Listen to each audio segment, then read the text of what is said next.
Greetings and salutations and welcome, old friends and new, to Truth Seekers. Tonight, my friends, is a special event for us. Every once in a while, my friends, this webcam and this microphone give me a passport, a method for connecting with some incredible people. And tonight is one of those nights. I'm pleased and delighted to tell you that tonight we have a very special guest in the form of Whitley Strieber. Whitley Strieber, of course, is best known for his horror novels, which I grew up reading, both The Wolfen and The Hunger. I read growing up, and of course, for his seminal work, Cambian, a nonfiction account of his experiences with non-human entities.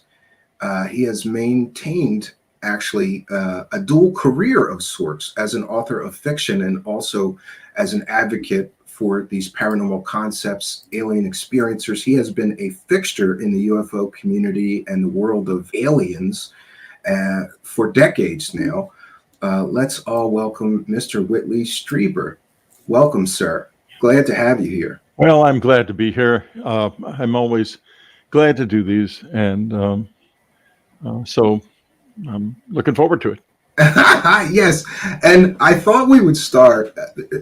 Forgive me, but most of my audience here, I'm sure, is very familiar with your original account, and I'm sure most of my audience has read your book. It sold 2 million copies. It was a huge phenomenon at the time that it came out. I remember It was all over popular culture. It was on news shows and talk shows and radio programs. Everybody was talking about this book. I had to get it and read it and was sort of blown away by the whole experience that you had. But I wanted to ask you, given that, I don't know if you know this, but today is actually Christopher Walken's 79th birthday. And I've never heard you. I thought it was his 179th. But I've never heard you talk about it, and I wanted to know, what did it feel like when you found out first that they were going to make a movie about your incredible experiences, and then what did it feel like when you heard or knew that the person playing you in the movie was going to be the legendary Christopher Walken?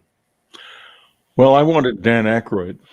Really? Yeah, and Dan Aykroyd wanted to do it too, but for whatever reason, we ended up with Christopher Walken.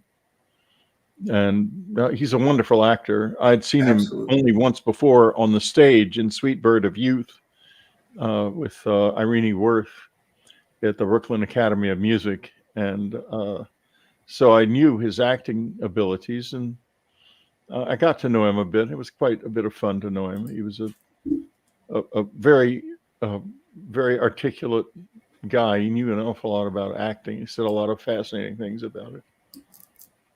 Well, that's interesting, and it is now an iconic movie. And interestingly, right before I got to speak to Mr. Strieber for the first time through email, I had just rewatched that movie off of a DVD at my cabin in the mountains, because there's, so I thought it was interesting that right after I watched that movie again, I had seen it, in my younger years, but seeing it again, it holds up really well. Yeah, it seems to have gotten better somehow. When I first saw it, I didn't care for it too much because I was too aware of all of the troubles that had gone into it. There were problems with the special effects and this and that and the usual stuff that happens. And well, it was the 80s, no CGI, so they had to do all of those effects real. So it was all physical, and there were a lot of problems. But it, now looking back at it, looking at it again, which I also did recently, because people kept telling me it was better than I remembered, and they were right. It is. It's a great movie. I have to tell you that Chris's idea of me being a completely self-obsessed narcissist is not quite true. I have no camera on me at all times. Interesting. But that was his idea, and I think they wanted to make a comedy, and they would have if I hadn't been there watching their every move.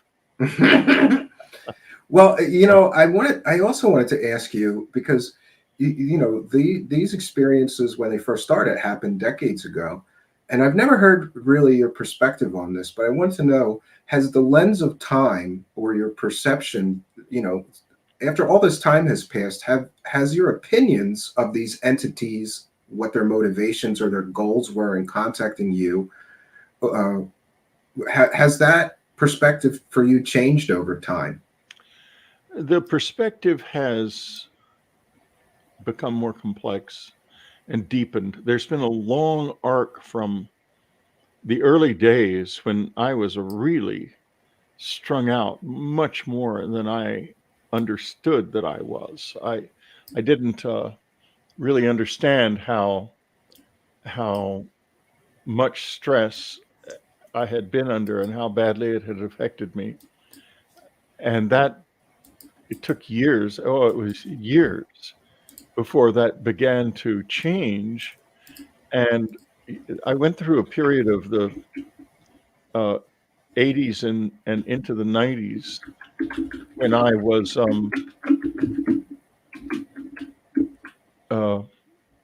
do you hear what's that noise? Oh, I'm sorry. I was just tweeting the show out. I apologize. I should have Oh muted no, my No, go ahead. so many electronic glitches happen when I'm on my show that I'm always concerned. Something No, everything's fine for once. okay. Well, anyway, the first few years they kept coming back, and they kept coming back for the simple reason that I wanted them to, and I was trying to get them to come back because even though I was terrified, my curiosity was stronger than my fear. And I think it was, in retrospect, a little irresponsible because my wife and son were exposed to this, and there were some very dangerous things that happened, and and clearly it was there were things that could go wrong. I mean, they weren't gods; they were trying to do something with us that they obviously didn't do very often, or if at all. And for example, one night I woke up because the house was very bright. This was in the about 1992 or 3, I think. And it was filled with this sort of purple light. And I thought, good God, it looks like it's coming from downstairs. So I rushed down the hall, which to the end of the hallway where there was a stairway that overlooked the living room, and looked across the stairway where the light was coming from. And there was this purple sort of plasma hanging in the air, about so big above the couch. And one of our cats, our oldest cat, a Burmese, was called Sadie, was crouched on the back of the couch, sort of moving toward it. And I thought, God, I'm going to get my camera. This was before cell phones. So I ran back to the bedroom and grabbed the camera, which I kept on the bedside table for obvious reasons, hoping to get a picture of something that would take me off the lunatic circuit and put me onto something more real. And but as I got back, there was a big purple flash, and then the light went out. I went down the hall, and both cats were curled up on the floor, like almost. And you couldn't wake them up or anything, and they were still alive. So I went back to bed, and the next morning, Sadie had purple tumors in both of her eyes, and she was in agony, and she had to be put down. Oh, I'm sorry to hear that. Wow. This is not a game. And that wasn't done on purpose. I'm sure it was done. It happened because she touched her nose to it. She was curious and touched her nose to it, which also said to Anne, you're curious too, so don't touch your nose to anything else. Wow. But it was like that. I mean, there were a lot of things that happened that were right at the edge, or a little, in this case, up beyond the edge. So it was hard, and the amount of tension, the sheer tension that we were all three experiencing was very great. And in retrospect, I have thought to myself, maybe I should have put my family first before my curiosity and just turned away from this entirely. because I was a novelist as well. I had never written another book like this and said except Communion. It would have been forgotten, and I would have gone down another path. And yeah, that leads me to one of my other questions that I had for you, because I started rereading the book, and I had recently watched the movie, and it seems like you took a turn at a pivotal point from fearing the experiences or trying to figure them out to actually embracing, even inviting them. And yeah, I would think for most people, these kind of experiences would be shocking and absolutely terrifying. But there is a part in the book and movie, I feel, where you seem to accept these experiences, and instead of you invited them, you went looking for them, right? To try to right. figure out what was happening. Well, what basically happened is that the lady on the cover of Communion, I mean, I presume it's the same being, it could have been a different one, fell in love with us and with the family, and started practically living in the house. She was around all the time. And to give you an idea of what that was like, my son once we used to have kids up to the house, and we had told all the parents, it wasn't a secret, that this was real and it was happening. And so we would go up to the house, and my son would have friends, and he had a friend up who she would sort of half wake me up. You were never normal around her. It was not like you never sat across a table from her and chatted. It was not like that. But you were definitely in an altered state. And I saw her beside the bed, and I couldn't move, but she had, let me backtrack a second. The boy had, as a child, a little child, they were about 8 or 9 10 at this point, had stuck his tongue in a light socket, and he had a big scar on his mouth. And then suddenly there she is at the bedside with this smoke pouring out of her mouth, and she's making these very upset kind of tweeting noises and stuff. And then she went away and didn't come back. And I was used to her. I mean, she was around all the time. And finally, I just went back to sleep. But what I didn't know was she had been standing outside the bedroom, the boy's bedroom, with the door cracked open, and she had 3 long fingers that could move like snakes and had black claws on the end of them, and another shorter one, I guess, worked as an opposing thumb like this, and like it was like this, and but many knuckles. I mean, unless they were actually didn't even have bone in them, I don't know. So what she'd been doing was sticking 2 of these fingers in the door and scratching up and down the door and tapping on the door, because the guest bed was right across the hall from the bedroom from the door. My son's bedroom was off in the corner, so he didn't experience this. And when we got up in the morning, I didn't know this had happened. The boy said, "Mr. Strieber, these claws kept coming and scratching on the door all night." I said, "Oh, really?" Wow. He said, "Yeah." "Was that an alien?" I said, "Well, were you dreaming?" "No, sir," he said, "I was not dreaming." Mm. And I said, "Well, then maybe it was, because they do come around here. I told your folks about that." He said, "Mr. Strieber, I would like to go home now."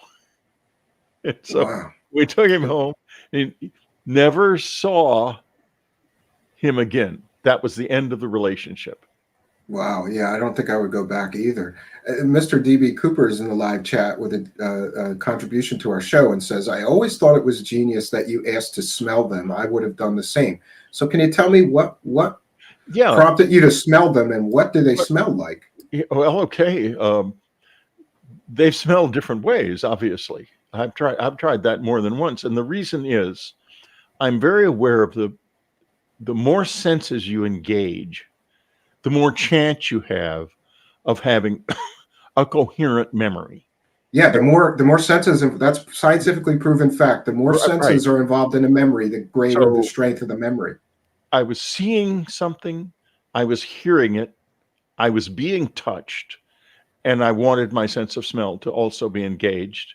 And the night in the one in in December of '85, which I remembered quite. I mean, I was conscious during that experience. I wanted to smell. I said, "Let me smell your hand," and one of them had these big blue gloves on. He pushed his hand up against my nose, and it's, as I recall, it smelled sort of cinnamony and earthy, maybe a little bit of skin like. But another time, when these entities that were invisible were trying to meditate with me at the cabin, and I finally couldn't do it because you try meditating in a room full of invisible people who are almost, I mean, they're invisible, but you can hear them breathing and moving around. It's not like ghosts or anything. Yeah, that's a It's going to bizarre be hard to experience. Yeah. do. So I said, the first night they showed up, I said, "Look, I can't see you, but I know perfectly well you're in the room. And I am going to leave the room if I can't see you, because there's no point in me staying here. I can't meditate like this." So nothing happened. And I said, "Okay, well, I'm going to bed." And I went to bed. And in the middle of the night, there came a bang, bang on my shoulder, which was very familiar. They would pop on my shoulder when they wanted me to wake up in those days. We were really very close to them at that cabin. And so what I see is sitting on the foot of the bed is a man, a perfectly ordinary man, although he's wearing a tunic, not our kind of clothing. And he's very still. He's sitting with his back against the footboard, very still. And I think to myself, he's doing it. Whoever was in there is showing me what he looks like. So I go down to the foot of the bed, and I'm like this far from him. I'm like looking right at him. I can see his face. It's it would look like it was a human face. Let me put it that way. And his hands are lying on his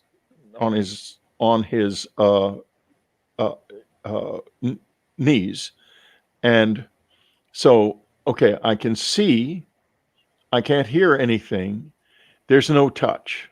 I don't know how I can generate anything involving my hearing. I said hello, but he was just totally still and silent. So I took his hand. Therefore, I'm now engaging touch as well. And I smelled the back of his hand, lifted it to my nose, and smelled it to try to smell his skin. And the guy's skin was ripe. I mean, this was not somebody who'd bathed any time recently, if it ever. And it shocked me that he stank so badly. Oh, wow. So this one stunk. I dropped his hand, and he immediately just disappeared. And I think it was because it was taking him from whatever he was or wherever he was from. It was taking a lot of concentration to remain visible in our sphere of reality. And when I did that suddenly, it broke his concentration and he was gone. But wow. Those are two instances, and both times the sense of smell did help. That said, temporal lobe epilepsy is characterized by strong scents and odors are part of the temporal lobe hallucinatory spectrum. However, I had already been so carefully tested for this illness, which was during the period of time I was trying to explain this away. I did not want to conclude that I'd been diddled with by goddamn aliens. I mean, come on. Yeah, that's a little hard to take. Yeah. What just happened? I wasn't in this whole crazy world at all. So that was one of the first tests I ran on myself. I got a doctor, obviously, as a neurologist, to run it. And I was not only did I not have temporal lobe epilepsy, I had an exceptionally stable brain that could stand up to a lot of challenge. Because the way the test works is they put leads up your nose so that they can get electrical signals directly from the temporal lobe, and then they challenge your mind, your brain, with different types of flashing light. And my brain remained stable through the whole challenge. So it was obviously not that was not my illness, not my issue. And I already knew that when this happened. Yeah, Dorothy Hawkins is here and says, "Thanks for paving the way for experiencers, Mr. Strieber. Communion opens so many eyes." And then we had a question from Annie Kurtz. Did you have any emotions that you recall during the encounters? Examples: love, hate, gratitude, fear. All of the above. And I was going to say that. Yeah. The December 1985 experience was terrifying. And I'd been scared of this for a long time before. I think they started coming in the summer before that, because that was when I became obsessed with getting a shotgun. I was marching around the house with a shotgun. I had an alarm system installed. I got a pistol. I mean, I'm a Texan. The Texan feels threatened. He's going to. Yeah, you're going to shoot those aliens, right? I mean, that's my first thought. And it wasn't just any shotgun. It was a Benelli riot gun. It was a big old mother, and a big 8-shot riot gun that I had loaded with slugs, and I knew how to shoot a shotgun with slugs in it very effectively. I could have disabled a car with that shotgun very easily. Yeah, that's a big gun. Yeah, it's a big gun, and so that was definitely there. And then in October, what happened in the summer is I would have these nights, these very disturbed nights, and then during the day I would have horrible headaches, and the headaches were from pushing away what was happening in the night and refusing to face it. Then finally it comes in October. There are other witnesses. Annie Gottlieb and Jacques Sandalescu are there, and they have experiences too, and me and Anne and our boy did as well. So, then it's sort of coming to the surface. At that point, I know there's something weird going on. All right. I think so. Yeah. Then December comes and it bursts out into my consciousness. I'm beat up. I've been screwed in the butt. I've had a needle go in my head. And so I know that something has happened to me in December. My first thought is that I've been screwed with, because of, I'm an author, and there's always some nut who doesn't like something you write. Yeah. And so I thought that somebody had gotten into the house and screwed with me in the night, and that I had not, that was, and so I viewed it at first as a crime, and only after, I guess it was late February, early March, when I finally faced the fact that it had to have been a real experience. Wow. I wanted to ask you about one of the tantalizing things about your story and many other experiencers' story seems to be the lack of physical evidence. And it makes me wonder, were these real physical experiences, or perhaps this is all some mental phenomenon and not physical? But in your book, Solving the Communion Enigma, you wrote, quote, "Later that day, I noticed a sore lump at the top of my left ear. From time to time, the ear would get red and hot." And then you went to a doctor who diagnosed a probably benign cyst that was fixed in the pinna of the ear, close to the top. The top part. So I wanted to ask, do you still feel like that's an alien implant in your ear? I don't know if it's an alien implant. I know I saw it. I saw the people come into the room who put it in, and they were two human beings, a man and a woman. So that's pretty straightforward. I mean, they were, I couldn't stop them. I tried to. Have you had a doctor try to remove it, or somebody to study it? Because I know you knew Roger Lear and did a book with him as well. I did have a doctor try to remove it. The video's on my website. And oh, interesting. I did not know that. Yeah, it's a huge website. I got to do something about the organization of the darn thing. There's a lot of info. I noticed. I looked at it earlier. Yeah. There's a lot of there is a massive amount of information. Yeah. And by the way, to those in the live chat, I put his website address into the description of this video. And as far as his books, all you have to do is search his name on Amazon, Whitley Strieber, and there is so many books. I did want to ask you about some of your later experiences, because another book of yours that I found fascinating was, hold on, I'm going to share it here so people get an idea of this, because your early experiences seems to be all these typical, what people would call aliens. Yeah. But in this book, The Key, A True Encounter, you describe a very human-like figure that came to you And my take from it is that this person just came to you and started teaching you some of the secrets of the universe. Yeah, that's what it seemed like at the time. Well, what happened was I was in the Delta Chelsea Hotel in Toronto, which may still be there for all I know, and it was 1998.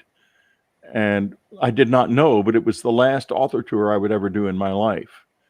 And so I was, I had dinner in the room. They come in late and the restaurant was closed, so I had dinner in the room. And I had closed my eyes, and there came a knock at the door, and I saw that the room service tray was still on the desk, the little desk and so I assumed it was the waiter. And I opened the door, and this man comes in. He's not as tall as I am. I mean, I'm 6'1", and he must have been about 5'8". He was an older man and didn't look at all threatening. In other words, there was no sense of it being like someone trying to muscle their way into my room. But I still, as soon as I realized he wasn't the room service waiter, I only had one thought: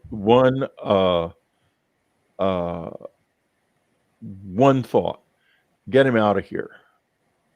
Because if I don't get him out of here, I'm going to be talking to this guy at 2:00 in the morning. I had now come to realize it was much later than I thought. And that can't be good, right? Someone comes into your hotel room where, they've had to work to find you, and it's 2:00 in the morning. Yeah, what are they doing there at that hour, right? No matter That would what be my first thought. no matter what they say, this is going to be a problem. And he starts to talk. Immediately turns around by the window and starts talking to me. And it's quite interesting.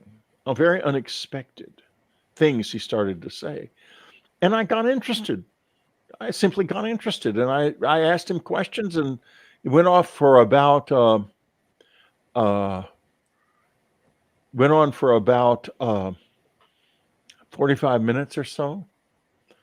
And then something happened that had happened before during one of the experiences, which is, and this is the thing, that's one of the things that tells you that this stuff is really way, way beyond where we are. It just seems sort of part of normal life when it's happening. And that is that he gave me this glass from the bathroom, one of the hotel glasses, that had a white liquid in it, and asked me to drink it. Now, would you? That's bizarre. No, I wouldn't do it. I remember this from the book, and I thought, why is he just going, okay, bottoms up and drinking this? Absolutely no way would I do that, but I did it. I didn't even think twice about it, because he had this under his control, obviously. So I drank it, and it was very bitter. And that happened once before during one of the close encounter experiences that I had after I wrote Communion. I think I mentioned it in this next book, Transformation. Anyway, I immediately fell asleep. And when I woke up the next morning, the first thing in my mind was, call Anne and tell her this happened, because you know yourself very well. You are going to decide it never happened by the end of today, and it is important. I'd taken notes even. Yeah, there's a lot of sort of philosophical. It was like this guy just showed up at your door, and then he dropped all of this philosophical, strange knowledge on you. This esoteric lessons of life and beautiful poetic things, and the book Superstorm came out of that meeting as much as it came out of anywhere, because he talked about how ice ages end and stuff like that. Mm-hmm. Yeah, history, philosophy, religion, spirituality. Right. It was amazing, an amazing conversation. And so anyway, I found out much later, what I drank. I know what it is now. Was called in it, and it's hard to find this on the internet, but I found it in a book about classical ancient Greece. It was called the milk of Nepenthe, the milk of the goddess of sleep, and it is an opium tincture where it's Great. and That'll make you fall asleep. yeah, Not off. exactly. Yeah. And now if this is also high tech, why are they using as a sleeping something to put you to sleep an opium concoction That's that bizarre. has been known by mankind for thousands of years, probably to the ancient Egyptians even. See what I mean? Isn't it weird? I mean, Yeah, there's a lot of things in your books that I go, just to play the devil's advocate. Some people are not really believing of your experiences or whatever, but there's these weird little details or things in some of your books that, I would think that if somebody was fabricating things, that would be out of place. It doesn't make sense that this happened, or well, it's if I was interesting. fabricating things, I would make it more believable. Yes, and also to play the devil's advocate, You read my books, and they are so far out there. But yeah, a little bit. I am trying as hard as I can to describe these experiences accurately without regard to what happens to me, because you go on Wikipedia or any of those things and you can find more trash talk about me than you can believe, because people don't want this to be like this. If They don't accept it, yeah. Here, they basically want to trade cool video games and go to the other planet on a fancy saucer or something. That's what they really want. But this is bizarre, beyond belief. It's incredibly intense. And once it gets into your life, it does not stop. You got a lot of people in different places in the government who believe it's demonic. You got a lot of people who think the abductees are all crazy and that none of this has ever happened. And then I sit here and I can reach up and touch that implant anytime I want to. And not only that, I know how it works and I know how to use it. So, and I use it in my work all the time. So there you have it. Crazy, Yeah. strange. That is crazy and strange. He has to be a liar. But yeah, again, to be the devil's advocate, one of the other criticisms that I've heard of you, and I wouldn't be doing my job if I didn't ask you about some of this stuff. So you know how many times I've had this conversation. I get it, but no, I'm gonna get a little bit personal. But I want you to know, going into this question, I'm on your side. Some people have suggested that you are all about money and you're all in this for money, and that every time you need to write a new book, suddenly you're having new experiences and suddenly there's a new book. So this is all about profiteering and money. But I just wanted to ask you, because you've had some people aren't aware of this, but you've had 2 fiction books that were hugely popular in the form of the Hunger and Wolfen that were turned into Hollywood movies. You've had The Communion that was turned into a Hollywood movie. So yeah. I guess when people say that about you, my mind goes to the fact that you were already a wealthy man. Isn't that fair to say that you were already a wealthy man before all this started? No. You had Hollywood movie deals, right? We went bankrupt in 1998. Okay. Because, this criticism is what you've just described is what the general public believes about me. And that was reflected in the decline and eventual destruction of my career as an author. I publish my own books now, not because there's any conspiracy against me, but because publishers can't sell them. They don't sell. And they don't sell because the public believes I'm a liar.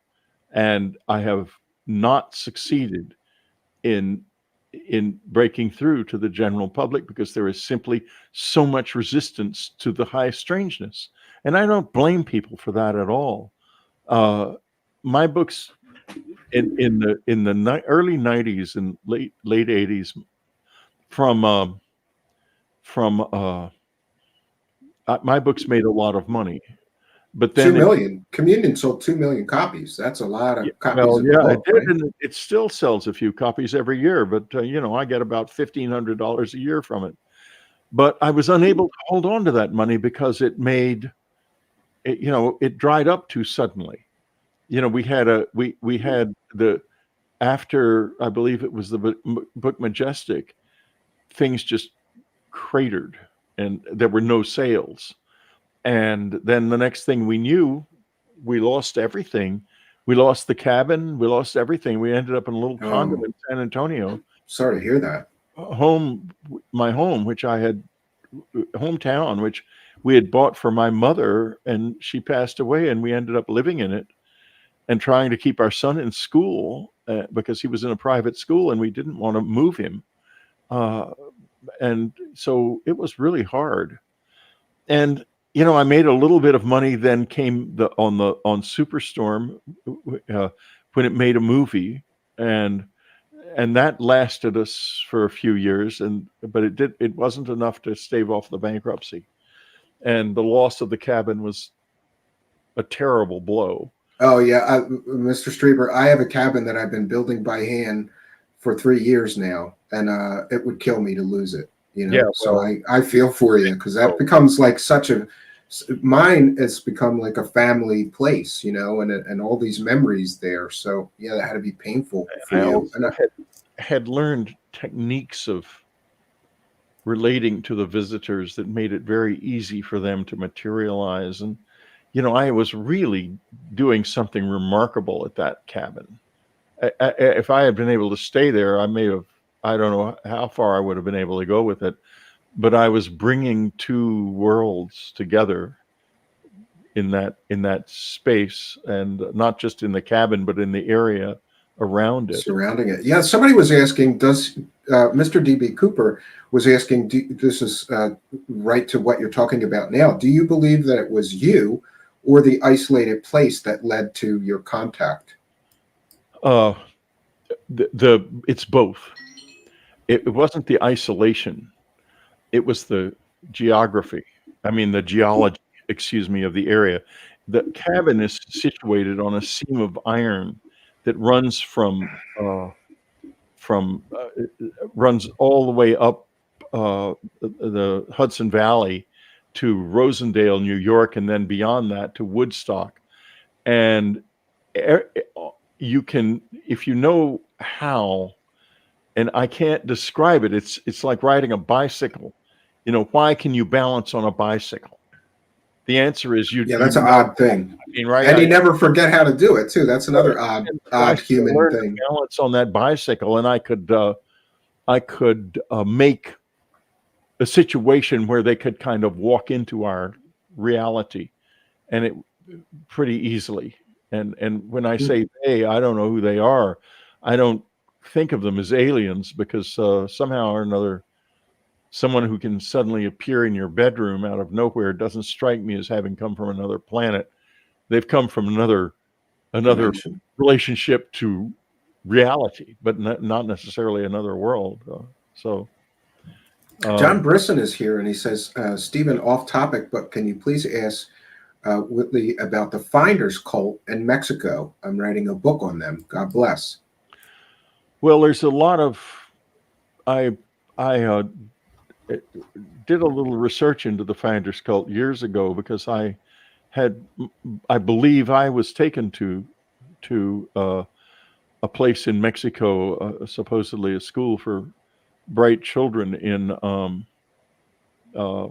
Monterrey, when I was about 7, and it was not a good experience. And when I happened upon the Finders cult and saw that the children who were found in the park in Tallahassee, what happened, for those of you who don't know, is they were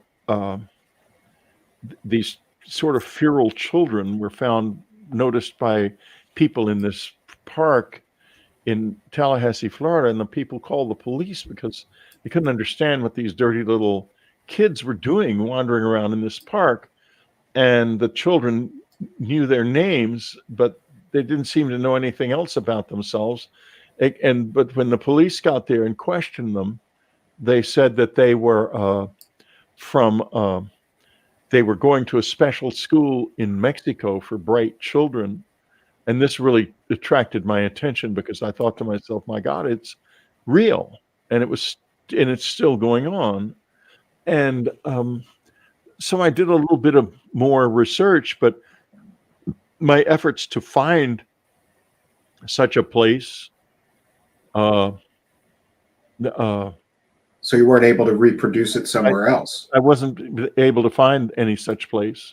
Yeah, Lord Ludicrous has a great question, actually, that's related to what you're talking about right now. He says, has he spoken to the current owners of the cabin? And if so, do they have any experiences? No, they don't. And you're not going to. If I'm there, if I'm there for a few days, they're going to have experiences, but not otherwise. You have to be, they don't have the genetic coding or whatever it is that experiences have. They're very sweet people. They're lovely people, in fact, but they've never had anything like this. And so do you believe some people are predisposed to have these experiences or be more open to them than others? It's either that they are predisposed to it or they come to it in one way or another. One of my father's brothers was involved in the Roswell incident as an Air Force officer at Wright Field when the debris was brought there. And anyone will tell you in the experiencer groups that this goes down family lines. And for whatever reason, and maybe that's not the reason, I ended up involved somehow when I was a child. And this involvement is, well, I'll give you an idea. If you remember communion, I get very upset when they stick a needle in the side of my head. Understandable, yeah. Well, there's a part of the brain called the white matter, which connects two executive function areas called the caudate and the putamen. And the more dense this white matter is, some doctors have found, the more sort of psychic experiences and so forth people have. And so they wanted to study mine, of course, my brain, and see what they could find. And they got an MRI scan of it, and it doesn't show, it shows just normal, except for one thing. All of the wiring between the two brain areas is completely unique in the experience of these doctors. They've never seen anyone wired together like that. And I've often wondered if what went into my head that night changed my brain. And it literally made me able to do this more. To interface with them. Maybe they gave you some sort of upgrade?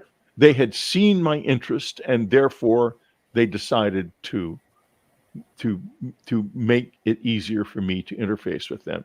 That's just one theory, but I would love to see more scans of close encounter witnesses, because some of the others have been found to have very, very dense white matter between the two brain areas. And so there's something going on there. Definitely. That's the thing. That's the part of this kind of phenomenon that fascinates me, when we can show scientifically, like, these people that are having these experiences have marked differences in their neurology than the average person.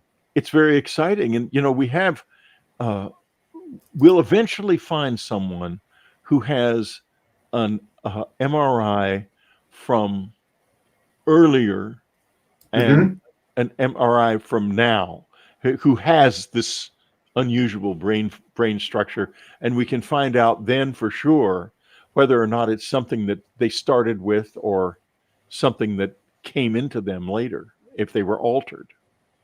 And that would be a big plus if we knew that, because then we would also know that they must be, whoever's doing this must be looking for people, perhaps because of DNA signatures of some kind.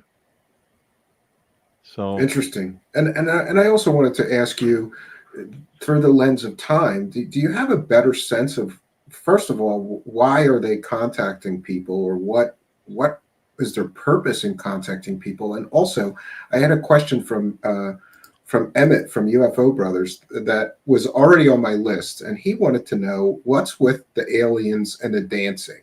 That was a question And from what? Emmett. What's with the aliens and the dancing? Or was that, yeah, or was that sort of hyped up in the film? You know, there's a scene where Oh, that's totally film. okay, so they weren't dancing with you, and They no? did not dance with me. No Okay. way. There was no dancing. Okay, but First of all, the they were first part of the question is, do you have a sense of what is the purpose? Like, one of the things that it's a huge that makes question. me go, why would you go, if they are aliens, let's say, why would you go light years and then have contact with the intelligent beings on another planet? And it just, you know, what is the purpose of this contact? Did you find any reason, or do you find any, you know, some kind of something that makes sense of why they would be contacting you? Did they want something from you? Do they want to educate you to go educate other people about their existence? What could it be? Well, I think that's part of it. I think that there is an enormous gulf between us. Enormous. Like one of the officers who was at Wright Field, not my uncle, held one of the bodies, and his description of it was that it was like a gigantic insect, like a big insect. It was very light and not it was not substantial at all. And I assume that they were dissected. I don't think the alien autopsy film reflects. It certainly doesn't reflect what I heard in my family, the descriptions I heard in my family. And I knew nothing about the family connection to it until after I wrote Communion. And my uncle called me down to his a place in Texas and said, "Listen, we need to talk." And he told me what he knew, and General Exon, Art Exon, also, who was his friend, told me a lot. And I based my whole book Majestic on this. So That's one of the iconic scenes from the movie too, from the the movie. insectoids. Yeah. Well, see, there's something, and you know, if you read Jacques Vallée's new book, Trinity, it talks about insect-like looking beings, and that is a big meme in the whole Close Encounter experience. It is that there's something about that's there, that's real. So if you look at that, you think to yourself, maybe they're an evolution like ants or bees, and they have a communal mind. But then you get to know them, and they have a tremendous individuality and highly developed emotion. They're very emotionally intense people, and yet they do seem to have a completely communal mind. I mean, it's very strange because you're with these beings who project a real sense of individuality, just like we But do. there's some sort of hive mind above that, right? But beyond that, there's this huge mind, and we're not going to be able to we're not going to be able to communicate very well at all, ever. I don't think, because we're just too different. Yeah, it's like trying to talk to a roach, right? If we tried to Well, yeah, communicate it's with a like roach, trying to talk to a genius bee or something. yeah. And I also wanted to ask you about, what is your opinion of, it seems to me that your experiences, there's different sort of beings. You've got these sort of midgets with the big heads. They're not the typical gray, but then you also did have the typical gray alien sort of interactions, and others, right? Human-like entities, more Yeah, human. more humanish. Yeah, humanoid. Um, well, Did you get a sense that this race's purpose is this, and this race was Not at doing all. this, or no? No, it's not that simple. I mean, if we went to another world, we would have thousands of different purposes, and many of them would be in conflict with each other, just Sure. because of the way we are. And that's the same thing here. It's very my sense of the Greys, especially, is that they're quite territorial. Like at the cabin, it's one kind of gestalt to the experience, and here in Santa Monica, it's different. They're different. They have a different approach and an entirely different way of doing things. So they're obviously different.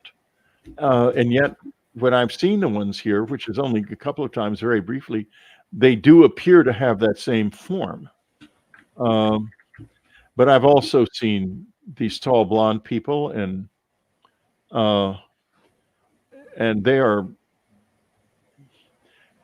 none of them, I wouldn't say we could describe any of them as playing what we would think of as with a full deck. And the blonde people they're just, you're not going to get anywhere trying to understand what they are. And yet at the same time, they can really interface and interact very fully if they want to.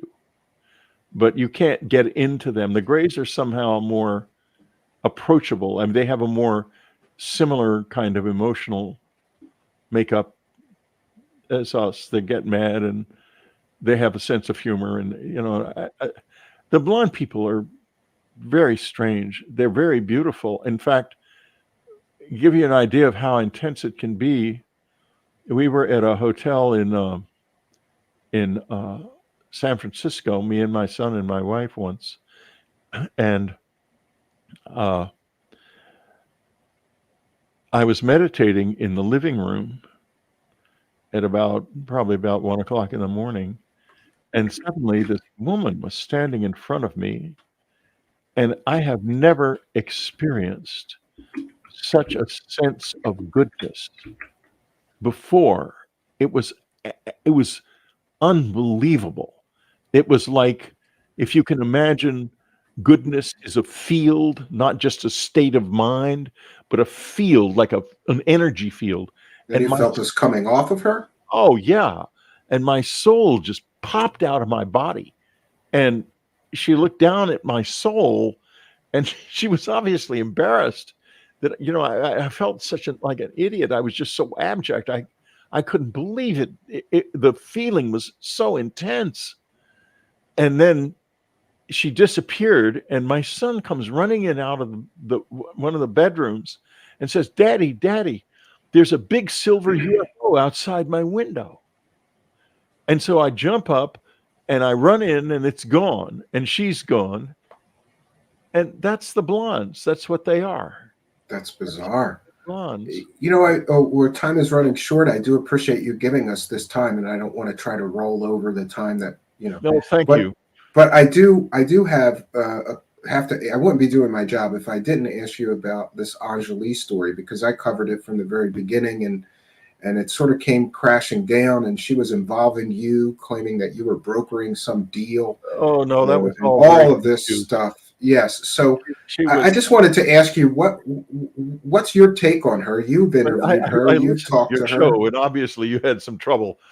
Yeah. One or two shows where I've blown up on people, and it's not a podcaster's job. It's not something I was proud of. I'm not gonna say shame on you, because I've done it myself. Thank you for that. Yeah, it was a mistake. But you know what? I learned from mistakes. I will never ever again pop off like that on a guest. Yeah, I know. I agree. It was just not the right thing to do. It was just a lot. It was a year of this building up in me, and her. I felt that she was manipulating me the whole time, and then the story came crashing. Yeah, so I interviewed her on my show, but I waited until after December the 21st, because I was rather certain nothing would happen.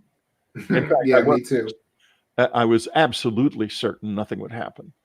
But at the same time, I checked out her curriculum vitae, and it's real. And she has got a very distinguished career in intelligence work. That's what shocked me and made me interested. So therefore, something's going on here. that is typical of this experience. It doesn't make sense, and yet there it is. I mean, here this person with this distinguished career goes out to the desert, blows grass or gets high or doesn't, or whatever happens. She suddenly goes home, jumps in her car, and drives to Washington because she's afraid to fly, and goes and tries to have a press conference on the steps of the Lincoln Memorial to announce that she's going to take a group of scientists into a cave in the Mojave Desert to meet aliens. And when I saw that press conference, I thought to myself, there's only one country in the world where this can happen. It's here. This United States. Yeah. for sure. And only in America. So I thought, well, I'll get in touch with her. And I eventually did that. And I'm not a, I've been through too much myself to come down on people. To judge her, yeah. I understand the people who do. I mean, because, she makes a big claim like that and then it doesn't happen. And of course, people come down on her. But when I interviewed her, I tried to explore what was behind it.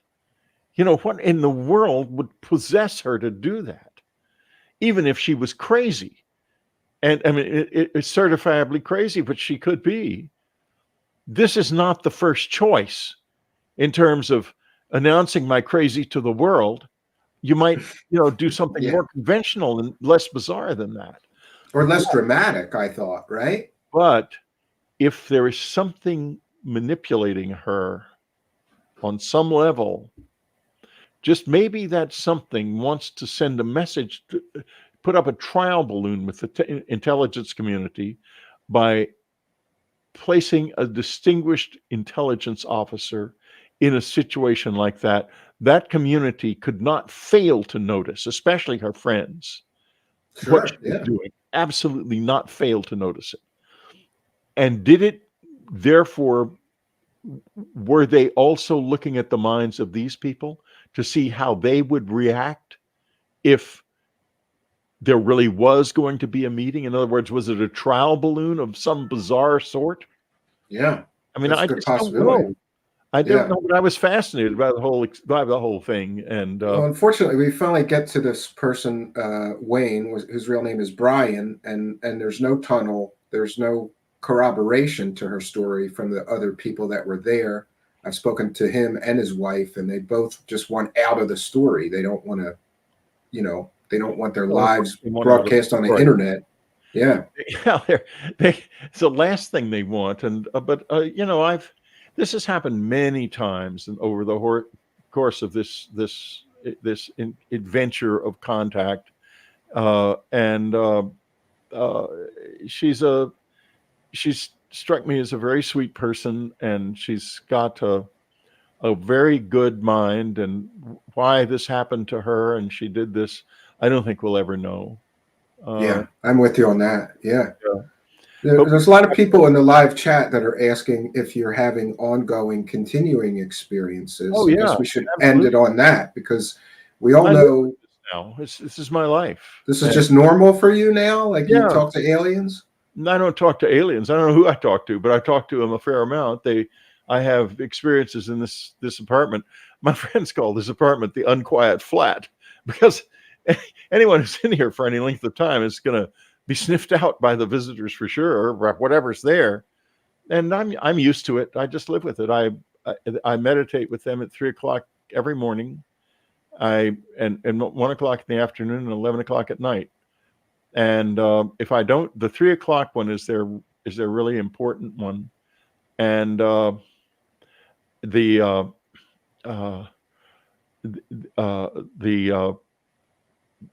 that's the time in one of the yoga. There's a yoga belief that in India, it's called Brahma Muhurta time, the time of about an hour and a half or so before sunrise, when the mind is most open to learning.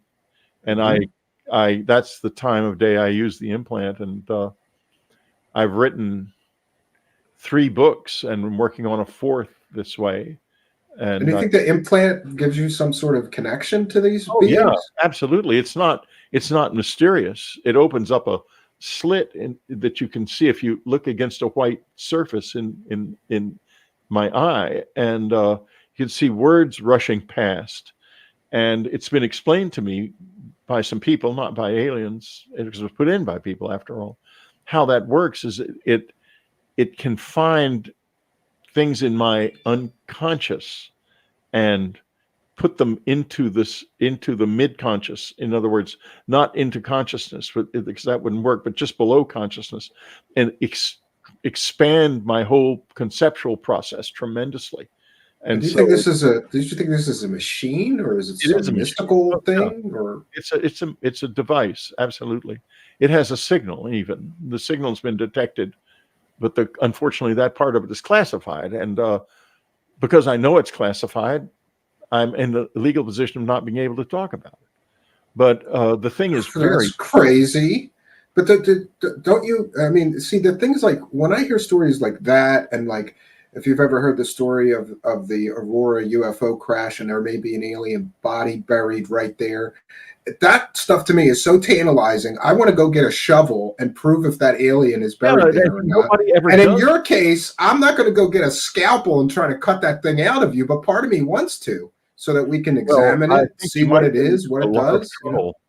No, First I of would all, never do that. But I mean, no. that's what I think, though. Like, it's Well, so yeah, tantalizing that you may have the absolute proof of alien visitors or interdimensional no, beings it's with not high that. technology sitting They right were, there in your ear. but For they were me, people. I would want to study that thing and It was put in by offer that as people. proof.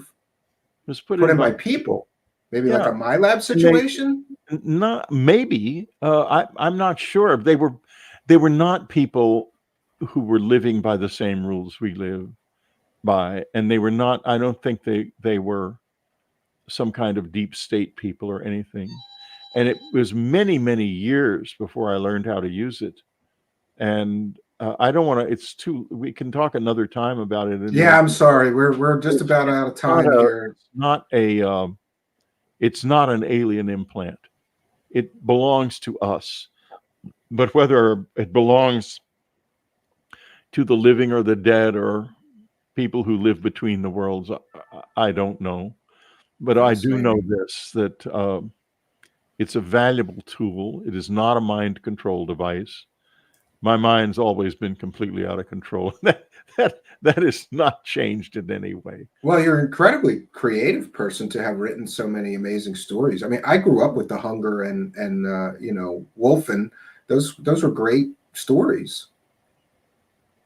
Yeah, Have well, you gotten back to writing a lot more fiction, or I mostly wish are you I just could. writing? My You're just dream. writing your experiences, right? Well, no, I'm not writing about my experiences anymore because there are various reasons in the past. I'm actually working now about a book about the character of the phenomenon of the grays and so forth, and I'm going to publish that hopefully in the summer. And I'm going to come out with a audio book of communions in May, and a new edition of it with a new introduction that discusses where I've been since. Awesome. Like an updated version, right? Yeah, yeah. Well, I hope you'll come back here to promote it. I want to thank you so much. This has been a real pleasure for me. I've been connected to you in some weird way my whole life, either through movies I enjoyed or your book. I couldn't put it down when I first got it. I carried it with me in my backpack back and forth to school, and I would read it, and the other kids would borrow it from me. So just a pleasure to have you here. I hope that you will come back again, Mr. Strieber. The book was there to initiate contact, and it did. It worked very well, despite the fact that the visitors laughed at it and thought it was a bunch of or told me that anyway, they thought it was a bunch of nonsense. They're book critics. That's interesting. Not book critics, they're bastards. Well, what a way They to don't write reviews is all I can say.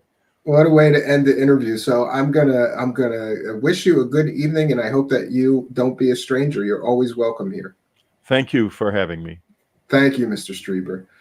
Oh, great. So what can I say, friends? Tonight is one of those nights where I got to use this webcam and this microphone as a portal to an amazing and interesting individual. And I'll always remember this because I really did grow up loving that Hunger movie with David Bowie, and the Wolfen movie was one of my favorites growing up. I got the books later. The books are better than the movies, by the way. So what else can I say, friends? Successful evening. I want to thank all of you guys for showing up. I want to thank each and every one of you kind and generous benefactors. And what else can I say? I'm always happy when there's an audience. Glad that you could come here tonight and be a part of mine. Until next time, friends, my name is Stephen Cambian. Good night, and God bless all of you.